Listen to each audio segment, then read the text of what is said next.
Big Buck Registry's Big Buck Podcast, episode number 85, part 2, Shed Hunting with Jeremy Moore, Dog Bone Hunter.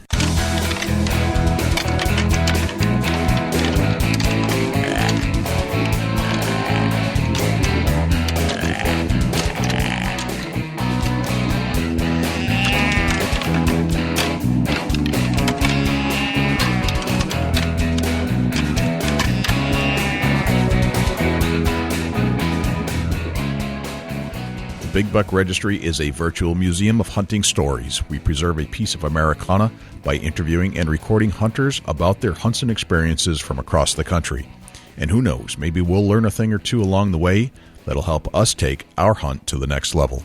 This is Jana Waller from Skullbound TV, and you're listening to my favorite podcast on Stitcher, the Big Buck Registry's Big Buck Podcast. This is Mike Bierman, and I shot the Living Room Buck. And you are listening to my favorite hunting podcast, the Big Buck Registry's Big Buck Podcast. This is Kyle Weaver with the NRA, and you're listening to the Big Buck Registry's Big Buck Podcast.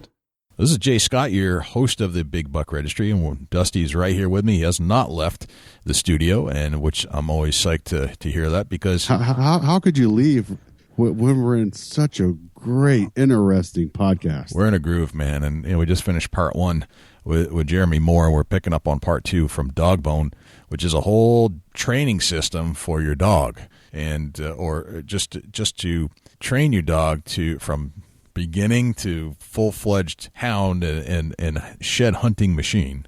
He's got a whole training mechanism and products to help you get there.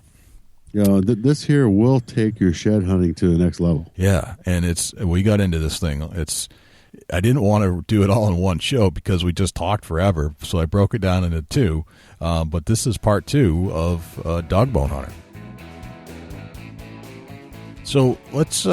This is kind of like another kind of basic question. You can have the desire to have a shed dog. You can have the desire to go shed hunting.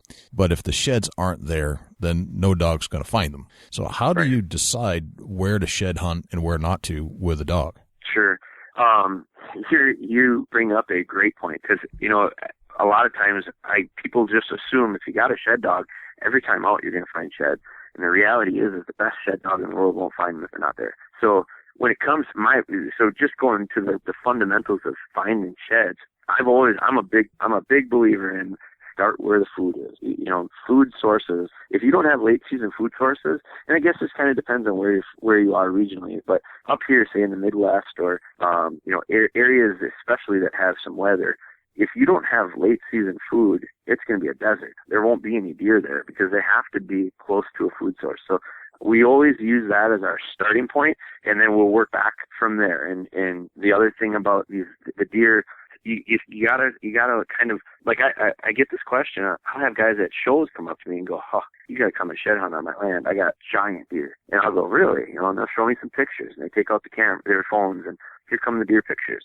And they're giant deer, just like they said, but they're all pictures during the rut. And I'll say to them, I'll go, it was a big deer, So what do you have for food on your land?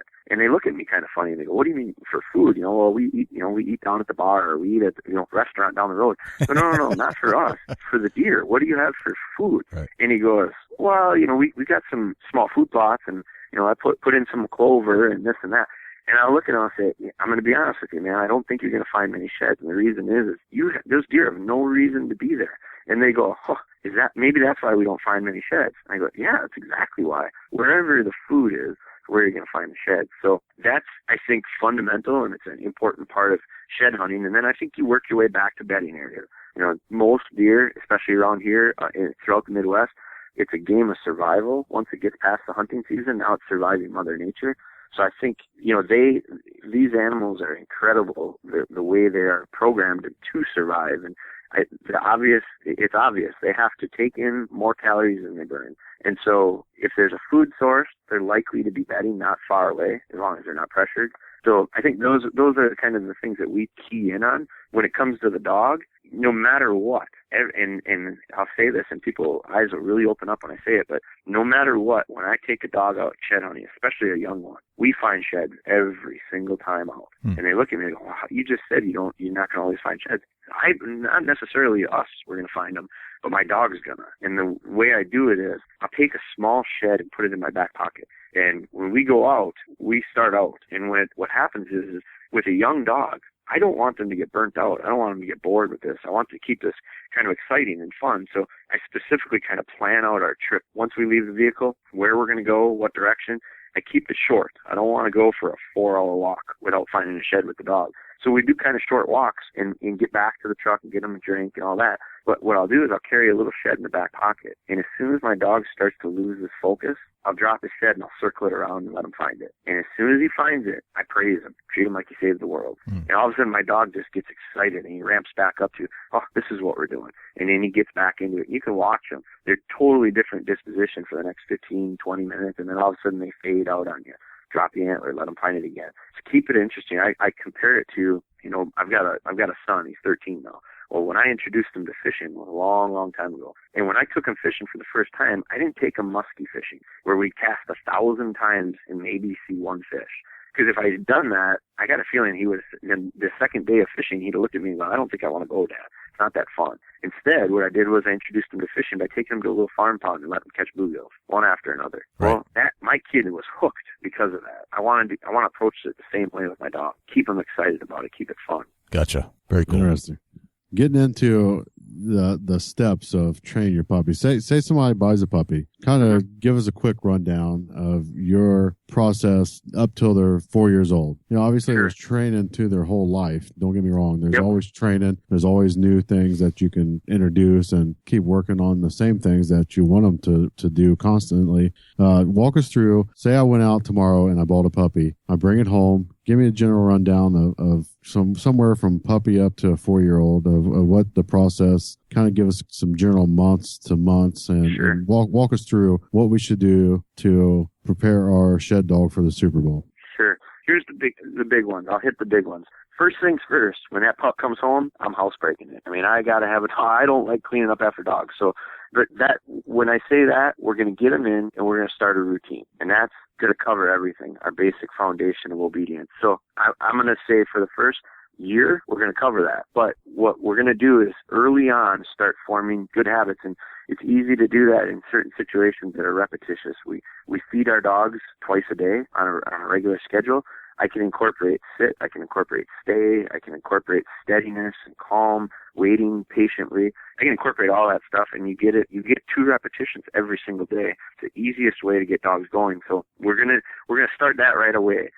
What I am real cautious of, and as they progress, I can start introducing little retrieves. I can get in that hallway and I can, ball up I start out typically with a balled up sock, make it into a little ball and roll it down the hallway, let the pup chase it. They pick it up, they bring it back to me. Feels good in their mouth. All I'm doing is getting the start to the retrieve going. Then we can start adding different things. We can add the antler dummy. We can add bumpers if we want to. We can add different stuff to it. But what I want to be real cautious of is overdoing it, because we're going to create that dog that's kind of hyperactive or burning out. We don't want to burn out young dogs. But when we get to the point where they're typically about 4 to 6 months old, the big thing that you need to be aware of is the pups are going to start teething. And when they're teething, we don't do any retrieving. I see so many people make the mistake of they love to retrieve with the dog, and it's a lot of fun. And so they get into the retrieving real early, and they retrieve it with it all the way through, and all of a sudden the pup starts teething. And when the pup starts teething, they'll have a tendency to do a couple things. Either lay down and chew on stuff because it feels good on their sore mouth, or they have a tendency to just spit stuff out. They'll pick it up and they'll spit it out. They'll pick it up and spit it out because it doesn't feel good. Their mouths are real sensitive. What we don't want to do, and here's a general rule of training, don't train something into your dog today that you're going to have to train out of them later.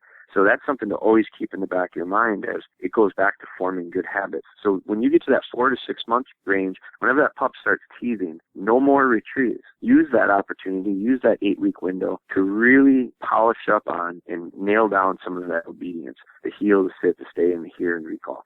So now we're up to, say, we're through the teething part, back to maybe at 6 months. I'll get back into a little bit of retrieving. The obedience is ongoing. And what I'll do at this point is anywhere from 6 to 10 months old, it's a real important process that retriever trainers go through. And I think all dogs that are going to be trained to be a shed dog should go through this. It's called hold conditioning. And what it does is it teaches the dog to deliver to hand. Some people call it force fetch. I don't force fetch. Force fetch is a process that puts negative pressure on a dog, and it's avoidance training. Our style of training, the style I prefer, is positive reinforcement and bringing certain things out of the dog with the idea of there's reward for it, as opposed to doing something out of fear or avoidance. So hold conditioning is a big, there's no set time on it, but I always say it's after teething, and I like to do it before they get to be a year old. It really is a pivotal point in our dog's training to take them to the next level as far as the retrieving stuff goes. So let's say up to that 10 months to a year range, that's where I see dogs really take big steps as far as maturity and focus. And they seem to grow up a little bit. We get to the point where those dogs, early on, it seems like the attention spans are pretty short and the focus is pretty short, and we try to get as much good stuff as we can out of them quickly and end it on positive notes. Now when I get into that 10-month to a year-old range, I'm able to get into a little more involved and a little more formal with our training stuff. I feel comfortable introducing a hard horn, typically in that area, around 10 months to a year old. And a lot of people think I'm crazy for waiting that long. Well, my idea is this. I'm going to have that dog for, say, 15 years, 12 to 15 years. If I rush through and I introduce a hard horn to him, that real antler to him earlier than I should have, and it ends up being negative, I'm going to put myself back in training multiple years. I mean, it's going to take a while. If I take my time and I'm deliberate and I go through the full process and I wait till they're, say, a year old, I might give up one shed season with them. But I'm going to enjoy 14 years of good shed hunting with them, or 13 years, 12 years of good shed hunting with them, as opposed to going so many steps backwards and having to fight back through it. So usually between that 10 months and a year old, I'll finish them out with the idea of the hard horns, and then I get them into the real actual shed hunting. And in that first season or two, I think you got to have realistic expectations. You're not going to have a finished dog. You're going to have a dog that I think folks forget about. They train in the field or in the house, and they train in the yard, and then they go to hunting. And there's an important part in there that is what I call transitional training. That's that year to, say, 2 years, where depending on what time of the year it falls, that first shed season or that first and second shed season, I treat them as extensions of our training in the yard and in the field and in the house. And it's transitioning them into the actual hunt. So don't be in a rush for that part. Ensure success. You always want to have success with these dogs. So that's where that little shed comes in my pocket. Another little tip that I like to do is I'll get out from the truck. I'll get 100 yards from the truck and I'll drop an antler. And I know where the antler is. And so when I go for my 20-minute, 30-minute, 40-minute walk, if we don't find anything, I still circle, I bring the dog back around, and the last thing I do, 100 yards from the truck, I get downwind of that shed. I know it's there. I put it there. And when that dog gets wind of it and finds it and brings it back to me and is so excited, it's a lot of praise, and we end it on a real positive note. So it's things that from a year to, say, 2 years that I don't want to forget about the importance of success with the dog. Once we get them through that and we get them into actually shed hunting and having success, and the cool part about it is when they do, if you see a shed, if you're out in the field and you see a shed antler, sometimes we're going to see them first. A lot of times we see them first. I'll never pick it up. I laugh because my first reaction whenever I see a shed antler is run and grab it. Well, it's not going anywhere. I mean, that shed's not going to run off on you. So you got to kind of keep your composure as a trainer and circle your dog around and use that as a training tool. Let the dog find all of them. And whether it takes 10 minutes, 1 minute, or an hour, it doesn't matter as long as the dog finds it, and stay positive with them. And all of a sudden, you'll see it just start to click. It's just an awesome feeling when you see that dog starts to make sense to them. And so as a trainer, we set them up as best we can, but finishing them out, putting them in the field and having success, that's where they really, really wrap up their training, and 1 and 1 adds up to them again. That's great. You know, that's phenomenal. That it's literally like raising the kid up to go to the field with you and shed hunt just like you do. But Totally. there's some different things that a dog needs a little more focus on, and it's amazing how that you can utilize yourself and your knowledge to train your dog to hunt with you and find the sheds. That's great. Right. You just brought up a really good point. When you hunt with your dog, you're hunting together as a team. You know, I've always, it's funny because I've had so many people ask me, you know, I think their impression is, boy, you guys find so many sheds with those dogs. I think they think all I do is sit in the pickup truck and let the dog fill the back up. It doesn't work that way. It's right. I wish it were. That. Right. It's not that easy. And so when you're out with that dog, you're definitely working together, and it's motivating to me as a shed hunter. I think there's a confidence factor that is involved with it. When I go out, I think you self-prophesize success and as well as failure. So if I'm out there walking and I think, gosh, I'm never going to find a shed out here, the chances are me finding a shed are slim, because if you shed hunted before, you know there's an art to it. You don't look for antlers. You look for a piece of an antler. You look for a tip of a tine, a curve of a main beam. So you have to have focus. And if you don't think you're going to find one, it's much, much harder to find one. Right, when you go out, agreed. When you go out and you go, oh, this looks awesome. This spot looks really good. There's got to be sheds laying here. You will focus and look over second and third times the spots, and all of a sudden you will find an antler. And once you find one, your confidence soars. Now you're going to find another one. And I've seen it so many times where you just get on a roll. When a guy starts finding them, he's finding them. And it's because he's in the zone, kind of. Well, when I go, I have that confidence with the dog because I feel like we are going to, if they're here, we're going to find them. And so I think that's an important part of it. All right. I couldn't agree more. And it's one of the things where, I can almost relate to it as a morel mushroom hunter. I hunt morel mushrooms, and once you find one, your whole eye sense to the actual shape and the texture and the sheen and the small point. It's just comparison to the morel mushroom hunting. But I do an eye visual training. I throw a shed out. And we've got kind of like a grown up wooded area next door to my house. And I'm just throwing this out there for a reference on my personal experience shed hunting. I throw the shed out into the woods, and then I just take off walking and let my eyes pick it up as I go through. I don't really want to know where it landed. I just want to naturally walk in there. If that shed's upside down, buried in the tall grass, I want my eyes to put a visual on it. And it just gives me that brain click when I see the shape or the texture of an antler. It's training myself. I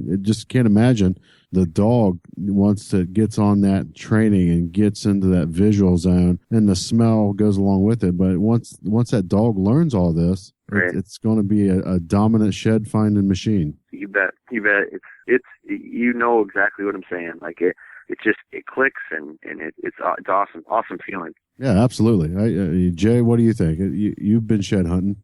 I've been shed hunting for myself, and it's I've never really done a whole lot of it in the springtime. It's always like during the season. So I guess technically, if you really wanted to say if I've gone shed hunting before, I don't think I really have hunted for sheds in a sense that I would say I hunted for deer.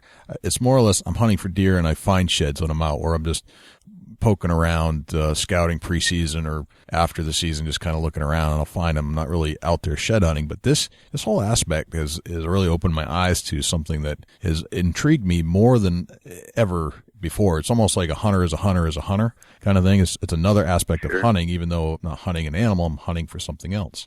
So I see it as a huge, it's like having a partner. Yeah, I've got young children, and they're just not at that age where they'll go for the hour walk or the 45-minute walk, where I think a dog at this point in my life that I can introduce a dog into that, that's something that it's a companion thing for somebody that loves the outdoors. You got to love dogs, and you got to love whitetail, shed hunting, and everything to do with the whitetail. And it all just, mixes together. It's a great thing. It really is. It's the next up and coming thing that a hunter can do to, kind of carry him to the next season. It's becoming more and more popular every day. And I with the kids, I think it's just an awesome point that you make, because I've got little ones, and when they're real young, and even when they're when they're getting a little bit older, it's tough. It's tough to ask them to sit quiet. It's tough to ask them to sit for long periods of time. But when you start talking about shed hunting, it's like a big Easter egg hunt. And I can get little kids to go a lot of miles when I tell them, we're looking for stuff. And we don't have to be quiet. We don't have to have a license. We don't need guns. And there's no blood. There's no any, that's all so easy to get kids involved with. And awesome way to get them hooked on the idea of just doing stuff outdoors. It's crazy. I'm gonna speak from personal experience one more time, and not just throwing myself out there, but just I've got a 5-year-old daughter that right now has got an English lab named Flower coming to our house, and we're shed hunting next year with her. It's already she's excited. The presence of the puppy and the finding something, it's already embedded. It's like, wow, where did this come from? Right. It's amazing. Yeah, it's cool. Jeremy, kind of going back to this whole thing about why do you need a dog? Well, where does this obsession with antlers come from? Why are we so obsessed with this stuff? What's your opinion on that? I think there's a lot of different reasons. For me, and I think it varies. For me, it's sparked from I think about deer every day, all day, and I think about him year round. And so we mentioned it earlier, as hunters, we've evolved to hunt these specific deer. And so I get a lot of, with the idea of sheds for me, it's building up information about certain deer. Finding sheds tells me something about a part of this puzzle. And late season, where is this deer living? Well, that's wherever I'm finding his sheds, that's where his home range is late season. It answers questions about size of antlers. When you get these trail cam pictures, and I get so many guys that, I got a 150-inch deer or a 160 or whatever it is. And when we find the antlers, we're not guessing based on trail cameras anymore, because you can I can tell you what the antler scores. And so it answers a lot of questions of how big is that deer, or how big is he or isn't he? And it allows me to really be able to keep specific tabs on specific deer year after year after year. I mean, I can't tell you how many different deer I've got multiple years of sheds of. To me, I use it as a tool to specifically hunt these deer.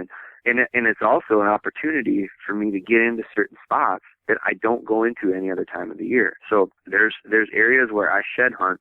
It's the only time I go on that part of my property is just to shed hunt. Well, I see stuff, scrapes and rubs and trails and different stuff that allows me to confirm or raise doubt or question in what this deer is doing different times of the year. So for me, that's what the value to me. Now, I'm a deer hunter. I focus on deer. I think about deer all the time. I think there's a kind of an obsession of the antler for a different group of people, and that's dollars. There's value to these things. I mean, there is a definite market for antlers. I know groups of guys, I know places that buy and sell antler by the pound. And I mean, especially this is a lot of out west stuff. I mean, it's not hard to rack up hundreds of pounds of antlers when you start talking about elk, when you start talking about big whitetails, Canadian whitetails. It adds up quick. So there's a big market out there right now. Everything from collectors who are collecting, large antlers and trophy antlers, all the way down to antler that's getting shipped to China and ground into medicine. I mean, there's containers of antler that gets shipped weekly overseas. So there's a market from a financial standpoint. And then I think there's that group, and I'm not necessarily that part, but the non-hunter, the person that enjoys the outdoors but doesn't necessarily hunt.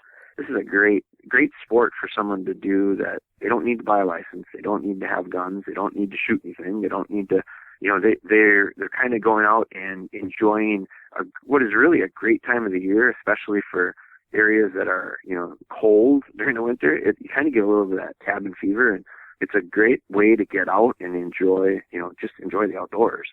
So I think there's a real wide variety of reasons why people do it.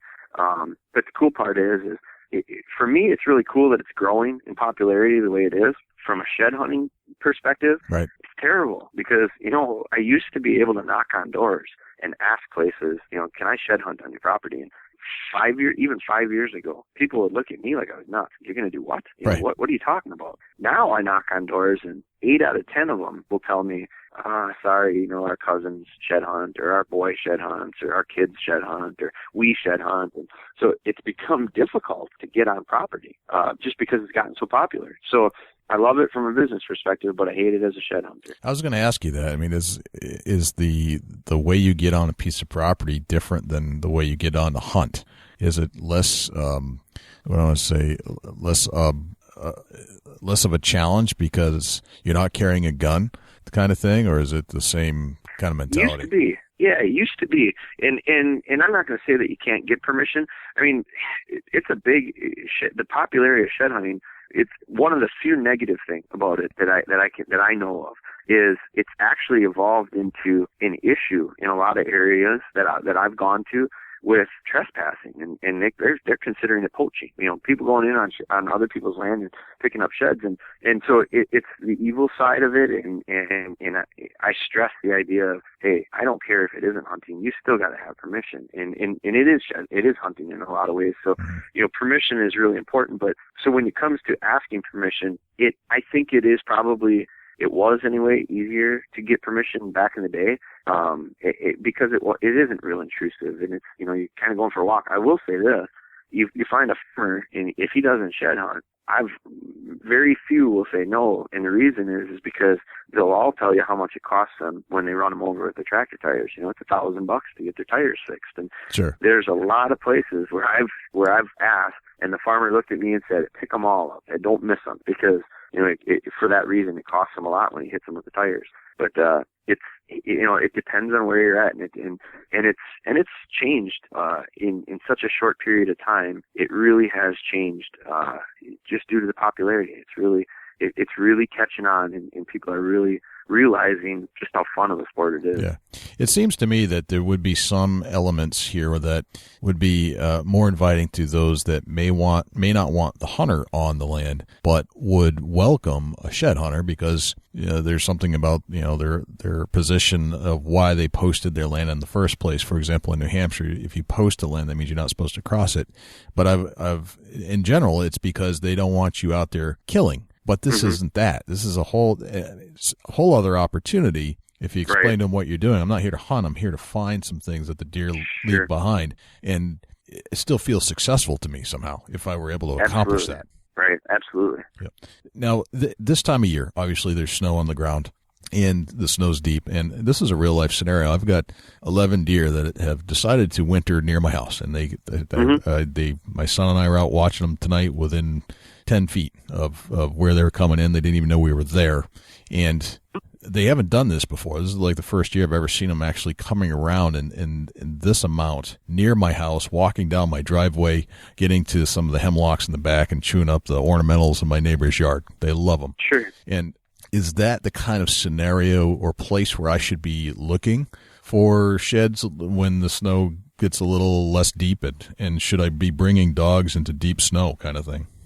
Great place to start. If you've got deer that are this time of year that are congregating like that, absolutely great place to start, because the reality is during that short window of time or relatively short window of time when they shed, you want to be where they're focused. And the deep snow is a curse and a blessing when it comes to shed hunting, and maybe more as a deer manager. The deep snow can be very, very hard on the deer, and I hate to see that. I mean, we've gone through some brutal winters. The last few winters have been pretty tough. Last year was okay. The 2 winters before that were record. I mean, just record amounts of snow, record amounts of cold. We had rain, and it froze and turned into ice. And so it was just really, really devastating on our herd of deer. And so I hated that part of it. But I will say this, when we had all that deep snow like that, as a shed hunter, it made my life a whole lot easier. And so when I say that, I mean the deer.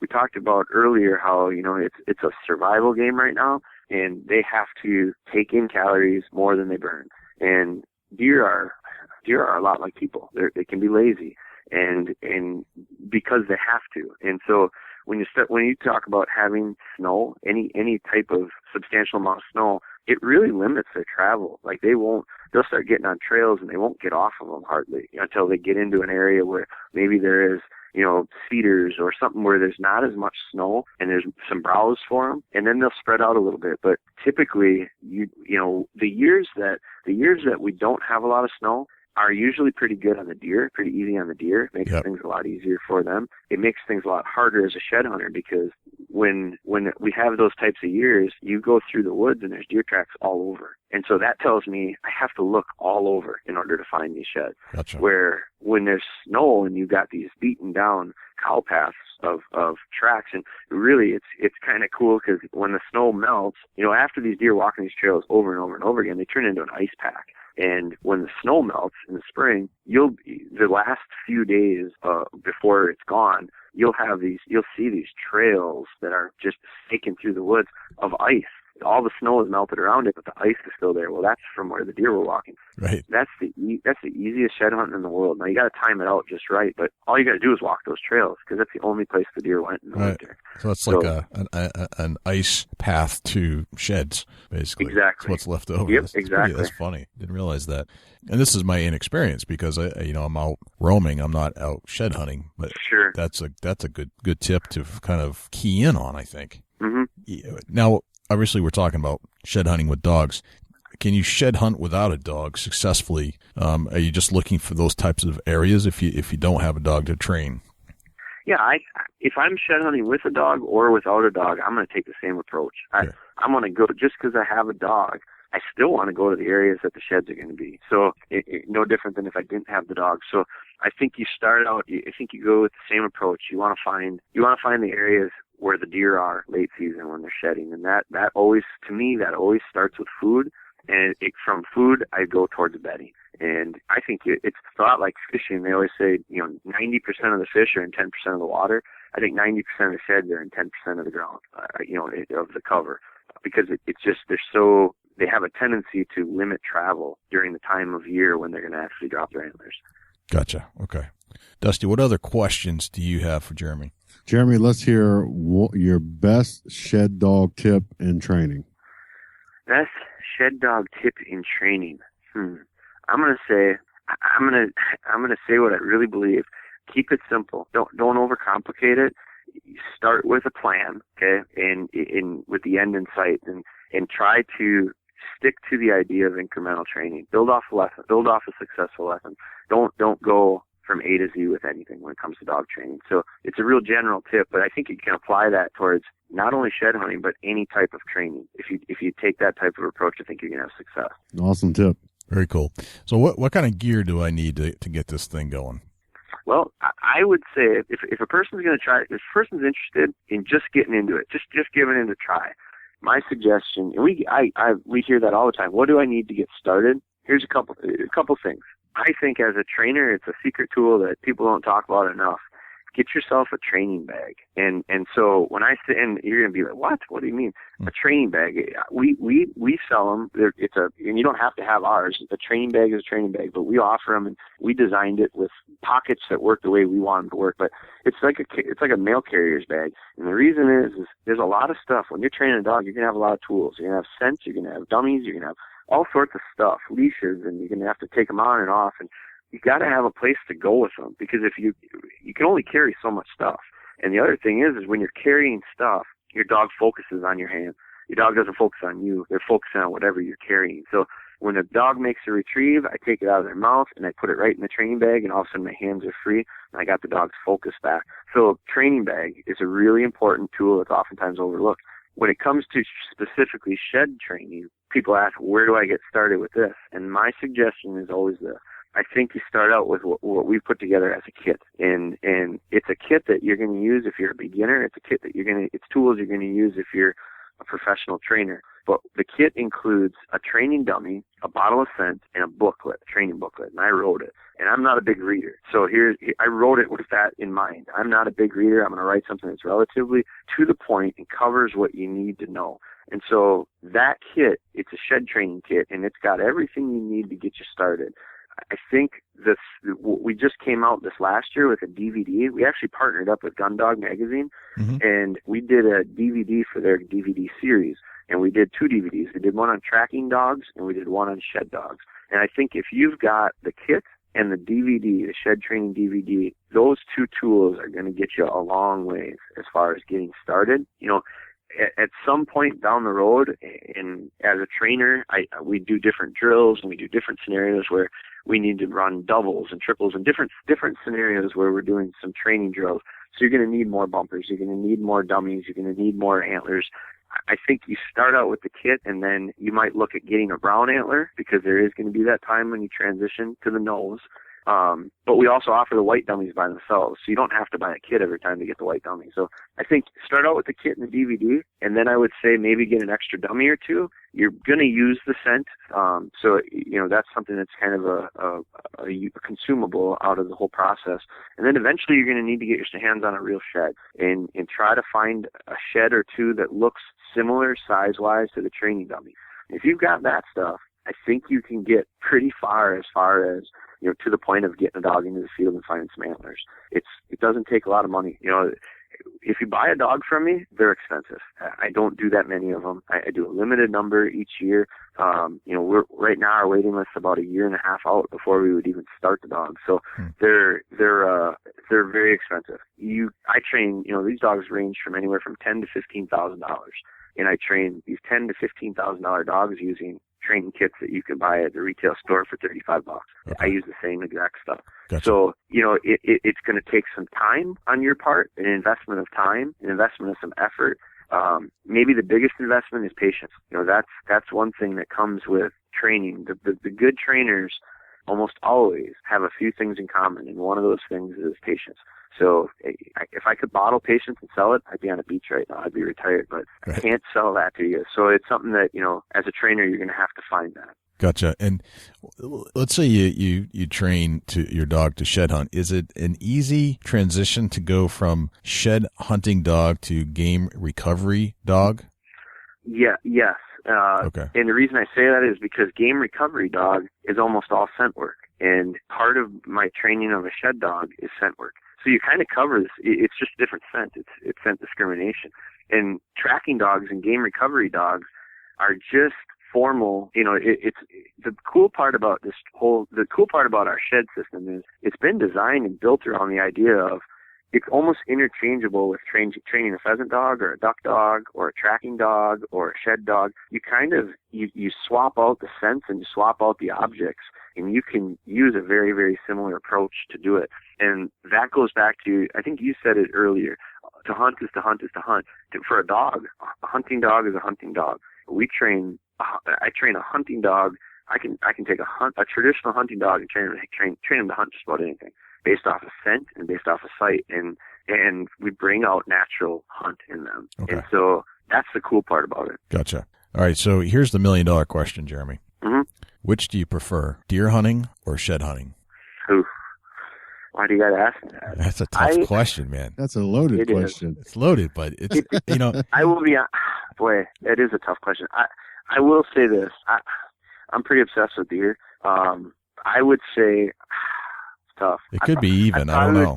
I probably would say bow hunting. Bow hunting is probably my choice, but I will. But at the same time, I'm going to backpedal and go.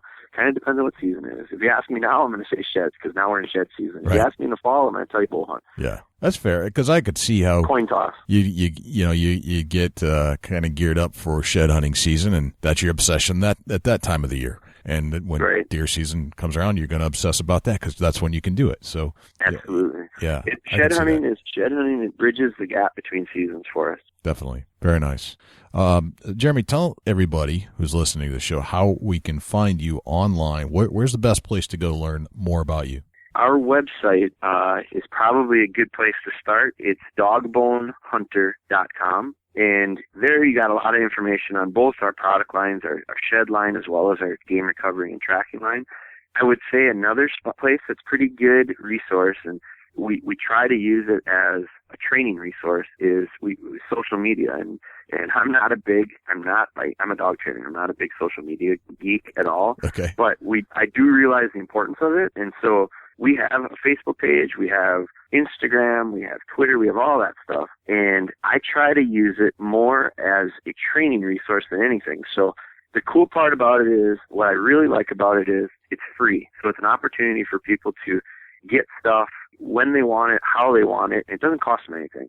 And it's the other thing that's kind of cool about it is there's so many people that when they go through this process, I think they run into kind of the same questions, a lot of times the same things pop up, whether it be concerns or issues or anything. So it's a great place where if you've got a question, you can ask it and I'll answer it. It might take a day or two for me to get to it and get the answer back. But the other thing is when you ask a question, everybody can see it and everyone can see my answer. And then we can kind of get people to chime in and we can kind of get interactive with it where we can make comments off of one specific question and really kind of get the ball rolling on different topics. So it's a free resource, and that's our Facebook page, and that's DogBone Hunter as well. Okay, very cool. Well, we're going to go and make sure that we like you on Facebook personally and through the Big Buck Registry websites. Dusty's going to do it with his Chubby Time stuff. I'm going to follow you on Twitter. I don't know a thing about Pinterest, so you have to excuse me there. But I will subscribe. Yeah. I'll subscribe to your YouTube channel as well. So we'll definitely hit you up on all those.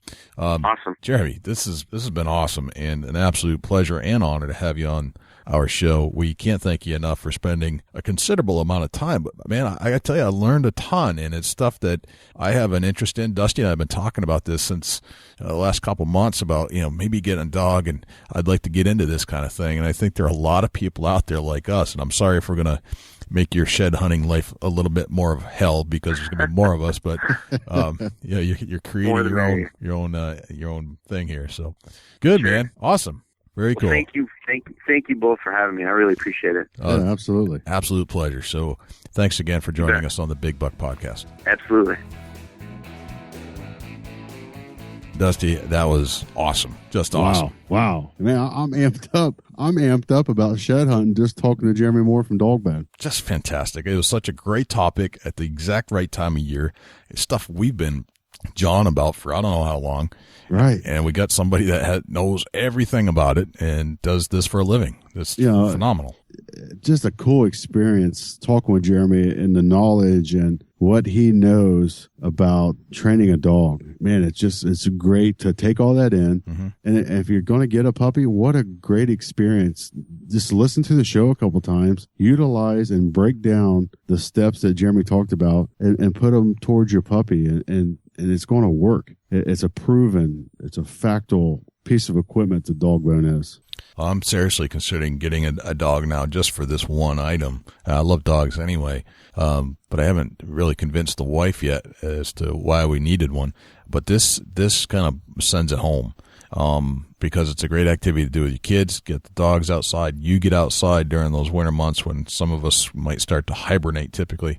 But it's a great time to get out and scout and just find out where the deer are hanging out. And, man, you find some prizes out there hidden under things that you can't see with your own eye. You need a nose to find it. Yeah, it's one of the things where I'm 100% sure that it's a whole family event. Yes, you could take your kids shed hunting with you. Take the puppy. Once the dog gets a little older, the kids are going to enjoy it. Your wife will enjoy it. You're not out there hunting. There's no firearms involved. It's safe. It's a family sport. It is. I'm so, I don't know. I'm just feeling real good about this. Just pumped up, excited to start doing this. And I don't think I'll have a dog before it's time to go shed hunting, but I'm going anyway. And I'm going to work on this dog thing for the next year. But I'm just psyched to get out and actually go shed hunting now that I know where these deer are hanging out. And the tips that Jeremy gave us, even if you don't have a dog, as to where to go and where to look, now you'll be a better shed hunter. Yeah, and there's going to be times you don't go and find sheds, and that's okay. That's part of it. Right. It's them times that you do find the sheds that's very rewarding. It's it makes your effort a whole lot more promising when you find a shed. And most of the time that when you find sheds and you're running trail cameras throughout the year, you're going to see the same bucks and you're going to recognize the shed as soon as you see it. Yep. It's a super cool experience. And that's speaking from personal experience. It's one of the things where once you do get in the area where they have dropped their sheds, it's very rewarding. I love finding sheds. I've always loved finding sheds. The best shed I ever found was this really it came off of a really thick, what I assume was an 8-pointer. It's hanging on my wall still, and I engraved it. Actually, I have an exact date and time and place I found it, and I found it during hunting season, and it had we had some snow on the ground, but I found it sticking. It was submerged in a small creek. I mean, when a small creek, I mean more like a stream. It was like 10 inches wide, but it was flowing. But somehow it had dropped in this area in the stream and was completely covered over, protected from the mice and the rodents chewed on it, or would have chewed on it. It was. I just took a step, looked down, and there it was. And that moment was so, I don't know, it was enlightening. I was like, this is like a gift, like somebody wrapped up a gift and gave it to me. It's almost better than Christmas. I swear to God. It's crazy. Right, yeah. I love very shed rewarding. hunting. Very rewarding. So it's a way to get in the woods and find out where your late season spots are. There's going to be areas that you're going to be like, wow, I can't believe the deer were actually here. Right. You find their shed antlers, and that tells the story about where they're at late season.